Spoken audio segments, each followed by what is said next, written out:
Hello everyone, I hope you're doing well. I am very excited to share today's video. Today I have made use of my first planner that I bought in my Happy Planner haul. This is the Petals and Plans spring release Happy Planner, and it did not come with these discs. These are classic size discs. However, I also purchased the Shell classic size planner, and that planner came with these discs. And to be honest, I have zero intention of using the Shell planner. I literally bought it just for these discs. So, that being said, if anyone is interested in purchasing the Shell planner from me, I would happily sell it to you for, I don't even know what Happy Planners sell for in the kind of buy, sell, trade market, but I would be willing to sell it for $10, and I have some plain plastic gold discs that I could put in there if you wanted a set of discs. So if that's something you're interested in, please comment on the video and we can work something out. Because like I said, I have no intention of using the Shell planner. It's just not my vibe. But these purple glittery discs are 10,000% my vibe. So in my last video, I want to say thank you to everyone who assured me that the classic size discs would work in the skinny planner. I was worried that they would look a little too big and be kind of oversized. And when I first put the discs onto this, they were a little bit big. However, since filling it up a little more and putting stickers in, it has since bulked up this planner and it doesn't look or feel like the discs are too big anymore. So, without further ado, I want to take you on a tour of my 2025 running planner / journal. I used to keep a running journal, 13 years ago, and I loved it. I would put all sorts of things in it. I used to subscribe to Runner's World magazine, and I would cut out and paste in articles that I thought were interesting, gear I wanted to buy, challenges to try, all of those things. Anything that I liked, I would cut out and paste into my running journal. And I would also keep track of all of my runs in that journal. So I wanted to do that again. I was keeping track of my runs in my Sterling Ink here. This is my Sterling Ink N1 horizontal compact common planner, and I had my Couch to 5K plan here. I had started a really simple running log with just the date, distance, and notes. However, I quickly realized that it wasn't going to be enough room, so I tipped in a little piece of paper here, making more notes, whether it was I felt good, but my knees were sore when I started doing my pre and post run warm-ups and stretches, or I felt tired and heavy, bad run. And then I realized that one of these tip-ins only got me, a quarter of the way through the year, more or less. And so I wanted to expand and have more space for my running journal. And I could have gone back here and used a lot of these notes pages. I have almost 100 pages, but I'm sure a lot of you can relate to this. I would be tempted to spread out and use more of these pages than I want to.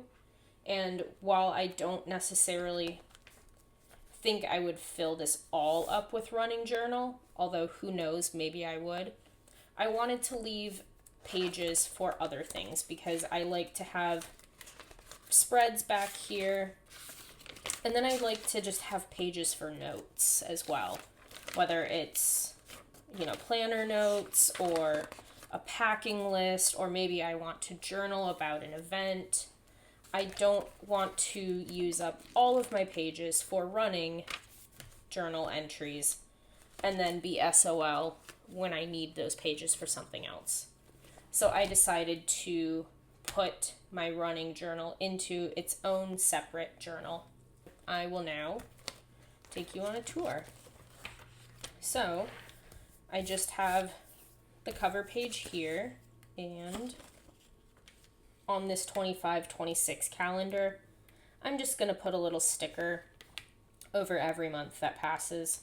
I know May's not over yet, but I feel like it's close enough. It's the 18th right now, so I can preemptively put a sticker. So my next spread, I wanted to keep track of my running shoes, because typically running shoes last between 300 and 500 miles, depending on how you run and your stride and the positioning of your foot in your shoe.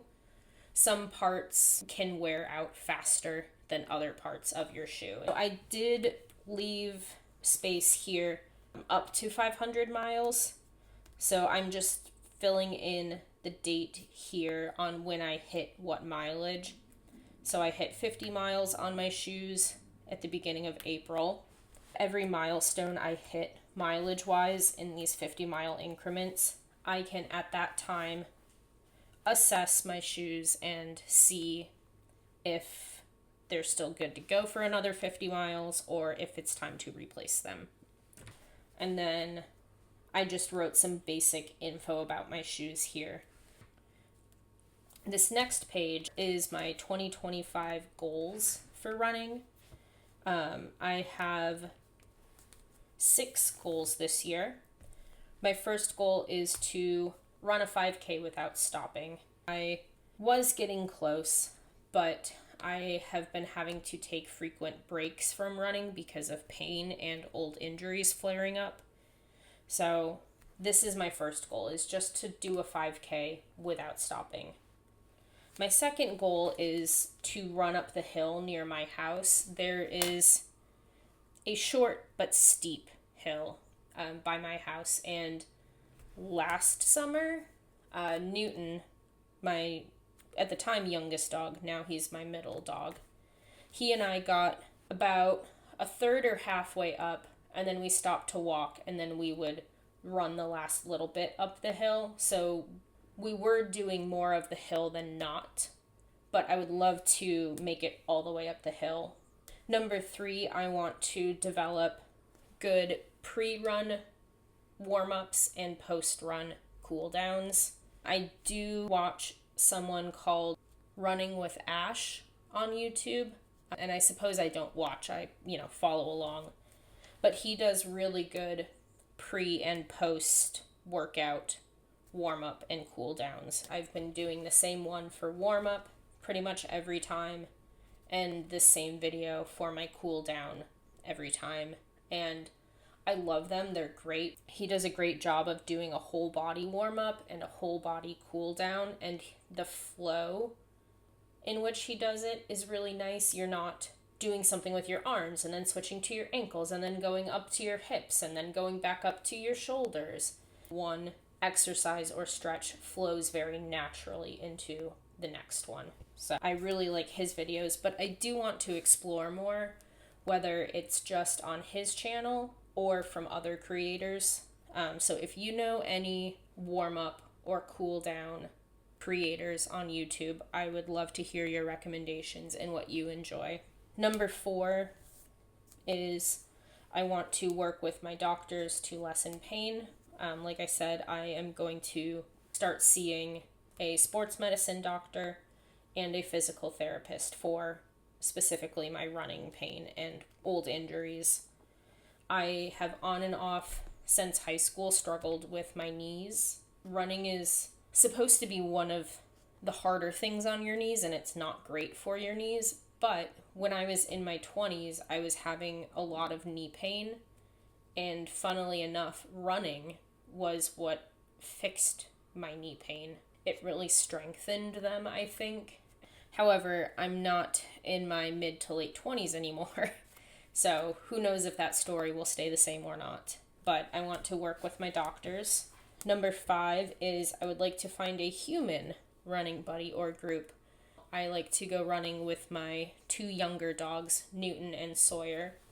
Newton will be 4 in August, and Sawyer will be 2 in October. So both of them are just the prime age for running, and both of them are built for it. They are both sleek and slender. Sawyer is a lean, mean machine. He is fast. Newton is also very fast, but Sawyer is faster. Both of my boys are very fast, and they no doubt run faster than me, so they're, trotting at a casual pace when we go running, but I love running with them. They know when I get my running shoes out what time it is. They get excited. So it's something I really love to do with them, and I love spending that time with them. But I would also like to find a human running buddy. And ideally, I go running with my human running buddy and the boys. And then number 6 is just to have some damn fun. I don't want to take it so seriously. I don't want it to feel like I have to go for a run. I want to enjoy it again. I want to look forward to it. I used to run 6 days a week, but I loved it. I really enjoyed running, and I looked forward to it every day. Now, I feel like I was just starting to get to that place again where I liked running, and it didn't feel like a chore or so exhausting. And then I stopped running in April and did not run for about 5 weeks. And yesterday was my first day back running. I just want to, most importantly, have fun and really fall back in love with running the way I used to. Next, I have my 5K training plan. I was following a different training plan in my everyday planner here. This one is time-based, so you start out running for 1 minute, walking for 1 minute, you repeat it 10 times, and then as you progress, you run for 8 minutes and walk for 2 minutes, repeat 3 times. Run for 12 minutes, walk for 2 minutes, repeat it twice, and then by the end of it, you're ready to run a 5K race.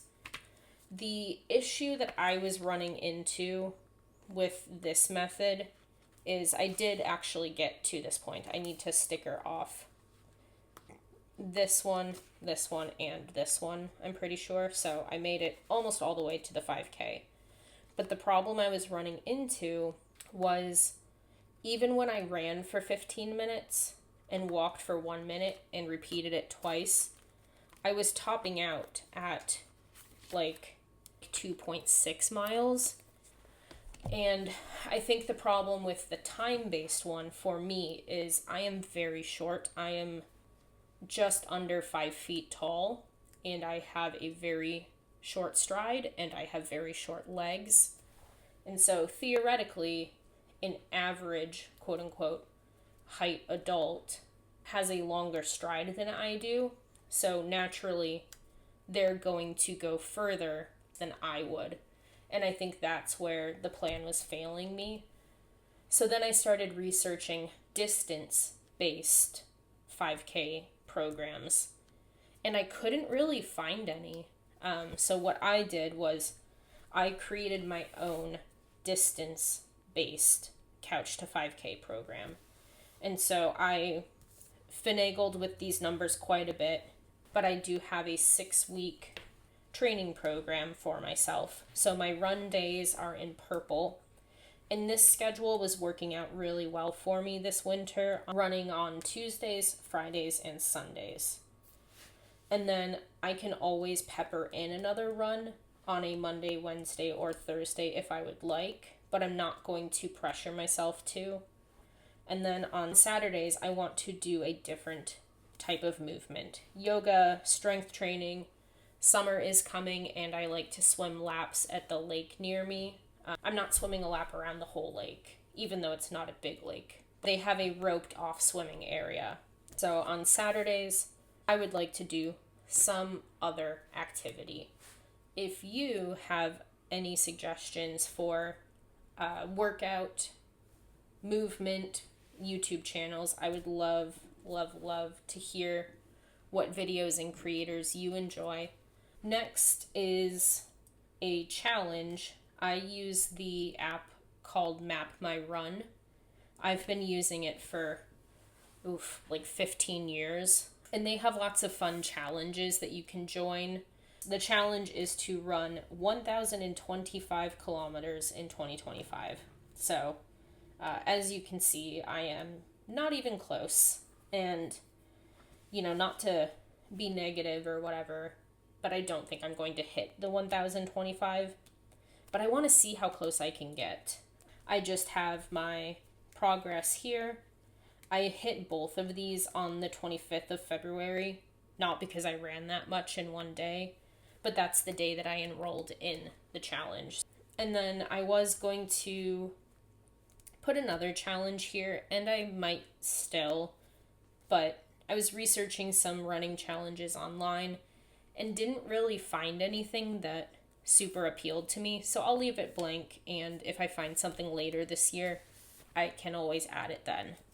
Next, I'm leaving this blank. I was doing some research on pacing. A lot of it was geared towards races and people who run races. I have never run in a race, and I don't know if I really have any interest in it necessarily. I would do like a 5K for fun or a 10K for fun, but I'm not competitive like that. A lot of the information I was finding, is still helpful, but a lot of it just didn't feel super applicable because it was all geared towards races. But I do want to work on some pacing, so I can leave these pages blank for when I do come across helpful information. And then, as I say, I don't race. I would like to participate in a race. Again, not because I want to be the best, but I just want to have fun. I want the t-shirt. I want to see my husband and a few of my friends there cheering me on. And then I want an excuse to go eat a big ass meal after with some of my friends. That just sounds fun. I know of a couple local races that happen, so I want to kind of make note of when those are so that I can start training for it. And then I'm not someone who's super motivated by quotes, but I don't ever turn back and look at them in my planners. I don't know. Personally, and I'm not throwing shade on anyone else, if you love quotes, if you love putting quotes in your planner, go live your best life. Who am I to yuck your yum? But personally, I just feel like they're kind of a waste of space, and a lot of them are just cheesy and very cliche. So I have a page for some quotes because there are some quotes that do resonate with me, but part of me just wants to put them in here to have another spread to fill out. So it's if I'm just doing it to put something on the page, then do I really need to be doing it? So, to be determined on the quotes page. I'll get back to you. And then I just have this page here blank. I can either put more quotes or just anything in there. Now we're getting to the meat and potatoes. So, this is the spring release, and I did not realize that the spring release planners start in July. I have never purchased a Happy Planner before, and I didn't realize that these spring releases started in July. So what I did was I ordered a bunch of stickers. I ordered these classic sticker sheet, essential dates and numbers, and I also ordered some stickers from Orange Umbrella Co. because this sticker book does not have days of the week. It has months and lots of numbers and things like that, but there are no days of the week. So I went to my favorite sticker shop, Orange Umbrella Co., and ordered day of the week stickers so that I could redate this entire planner so that it goes from January through December of 2025. So all of the stickers in this planner are from these 3 Happy Planner booklets and my Orange Umbrella Co. order. I ordered the day of the week stickers here from Orange Umbrella Co. And then I also ordered these day of the week abbreviation stickers for the monthly calendars because they are Sunday start and I am a Monday start girly, so I had to change that. For January through April, I don't have any of this info filled out like priorities or important because I am backdating for those months and back planning. So I'm not going to go in and like retroactively fill in goals. So I'm okay with the blank space. And then on this page, because this was supposed to be for January 2026, the day of the week was incorrect. So I just used whiteout to white out the days of the month. And on this page, I just wrote the mileage for each day that I ran that month. So I can have a very quick at a glance view.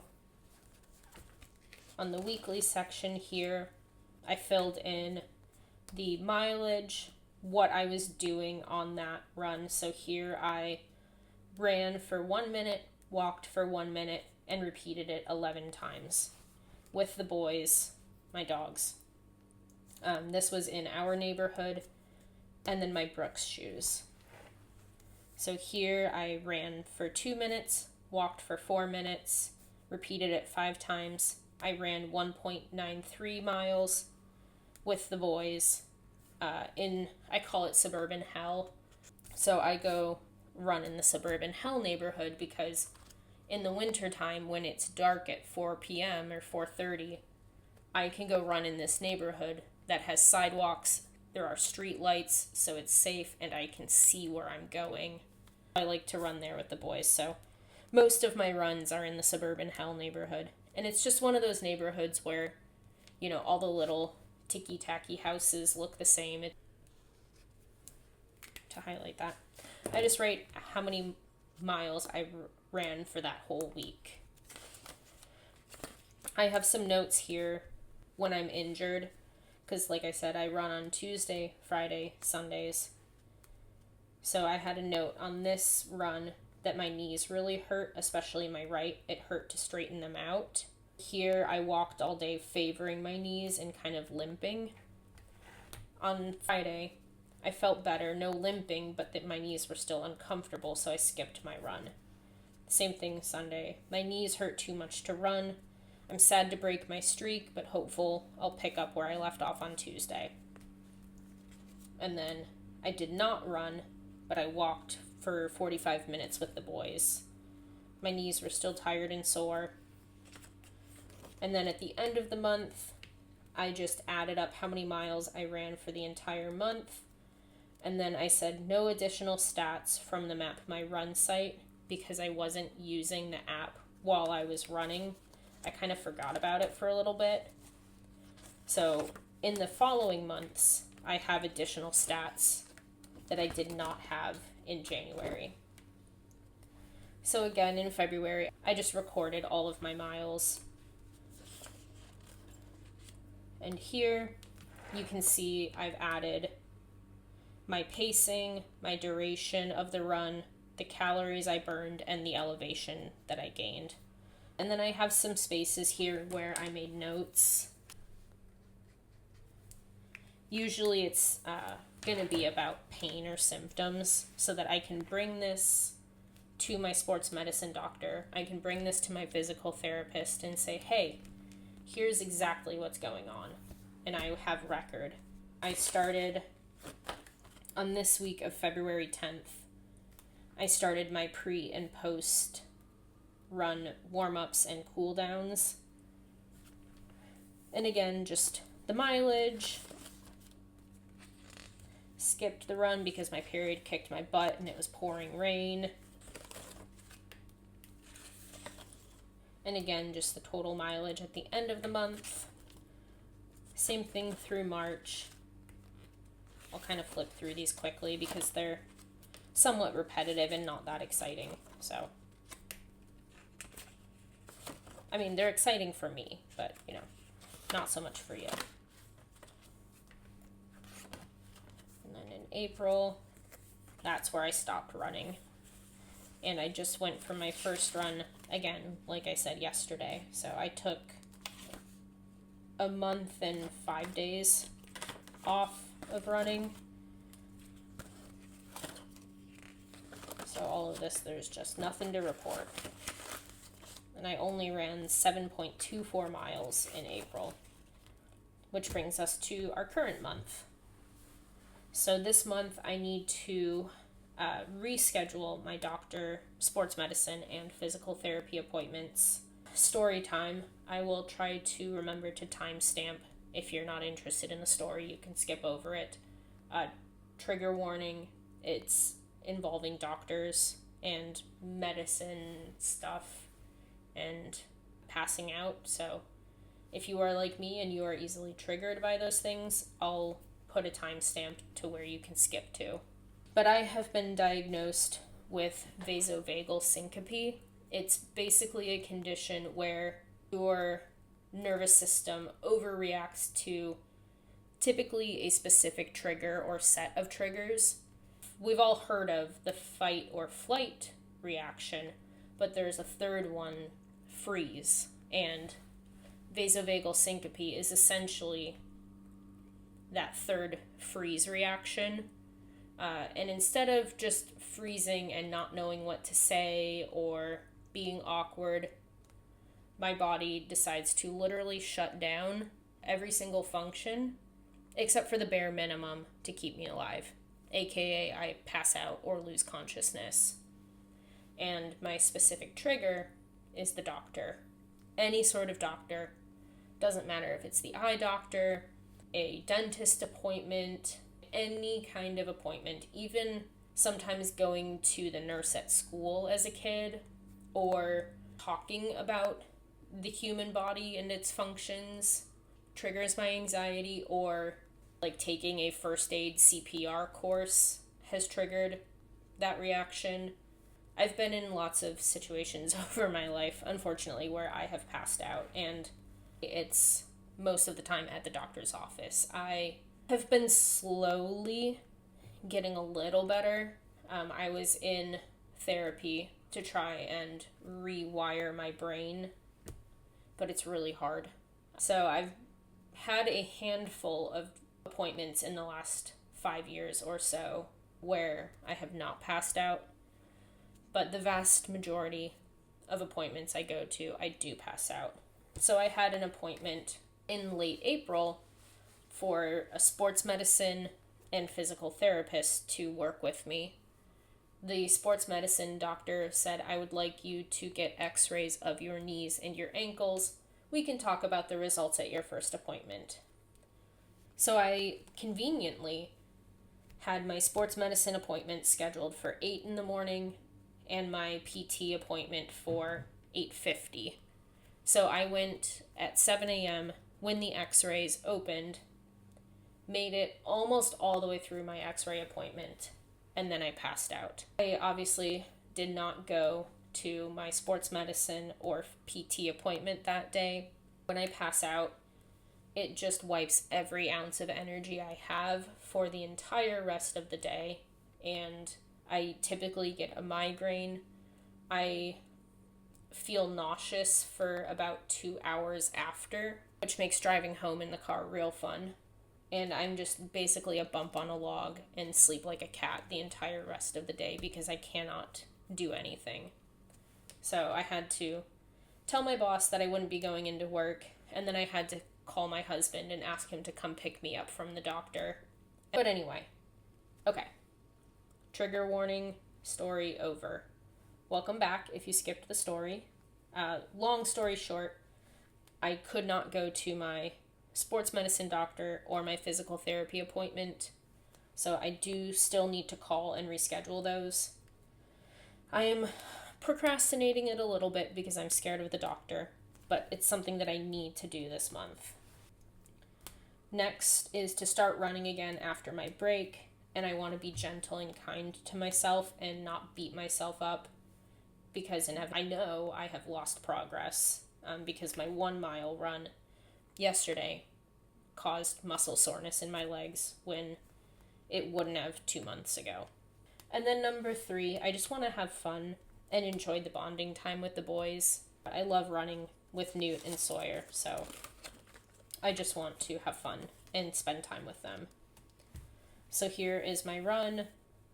Yesterday, I am doing, like I said, I'm doing distance-based running now. I am not doing time-based training anymore. I did start ahead of my Couch to 5K training plan that I wrote for myself. I originally said 0.5 miles, a half mile. So I am essentially starting at the end of week 1, just shy of, but I just wanted to make sure I could run 1 mile without stopping. So these pages back here in my training plan, this is me running without stopping. I'm not walking. Obviously, if I have to, I will, but I will not let myself progress to the next one until I can do this without stopping. Until if I'm doing 1.6 miles and I have to walk for a quarter of a mile, that's okay. But the next time I'm going to do that 1.6 again and again and again until I can do it without stopping. I did 1 mile yesterday, and I am now recording my RPE, which is rate of perceived energy. It's a scale from 1 to 10, where 1 is you're sitting on the couch, no effort at all. 10 is you're running for your life from a serial killer. So this was pretty in the middle. I felt pretty good. I also recorded the weather. It was about 60 degrees and partly sunny, so it was really nice out. A little warm. I prefer it to be like 45 and cloudy on a run, but that's just my personal preference. And then I have my pace, duration, calories, and elevation again. We can fill this out together right now because I'm not running today. Unfortunately, a little sore. I was hoping that I wouldn't be sore and that I could do another mile today, but no such luck. And at the end of the month, I'll go ahead and put my distance and maybe write a reflection, like what I am proud of, what went well, what a disappointment or something to work on for next month is. And then, I can just go ahead and fill out my priorities and such for the next month. And when I go to my sports medicine and physical therapy, I can either make notes in the weekly section if I need to, or I purchased some filler paper from Happy Planner, so I can just add in a page if I want to make additional notes. Actually, I'll put it up front.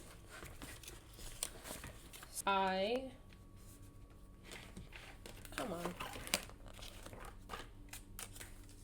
We'll just put it there. Okay, back of the planner. This only went through the 28th of December because, like I said, this was for July 2025 through June 2026. So it only went through the 28th of December, and then it went into the January spread for January 2026. However, that January 2026 spread is now up front as January 2025. So what I did was just on the back here, continue on the weekly pages here.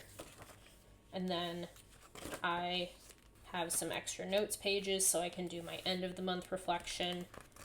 And then I just have extra pages in here for whatever else I need. So, thank you for sitting while I flapped my lips. I hope you found this inspiring, whether you are a runner or any form of movement that you do, I think keeping track of it is a great idea. And on another note, the whole reason I made the Happy Planner purchase was because of this one. I love this planner. This is called the Serene Shapes. This is, I think it's the mini. I'm still learning Happy Planner and all of their lingo, but I love this. Like, these colors, oh, chef's kiss. They are my vibe. So this little guy is the entire reason that I bought my Happy Planner purchase, and I was so excited about it. And I was going to use it for my running planner, but as you can see, there is significantly less space on these weekly spreads than on these weekly spreads. And I'm already like filling this up decently well and kind of running out of room. So I know I would not have enough room here. And I wanted more space. So I wanted to be using this one for my running planner, but I think this fits my needs better. So my question for you is, what should I do with this little cutie? I love it so much and I want to use it. I don't know what to use it for, but I have until July to think of a use for it. And I know I can just redate it like I did this one and use it anytime, but I would like to use it because it's so cute. If you have any suggestions, please let me know in the comments. I think that's about it. Even if you're not a runner, I hope you found this fun and enjoyable, because I know you're like me and I know you're nosy and I know you want to see what's in everybody's notebook and planner, just like me. So if you do run or participate in any form of sports or exercise, I hope you found this inspiring and maybe would like to start your own. And I am excited to fill this out as the year progresses and just kind of see how I like the disc bound system. I have never tried it before, so I am real eager to kind of get into it and have some fun. I hope you are having a lovely spring, a lovely May, and take care, stay safe, and I'll see you real soon. Bye.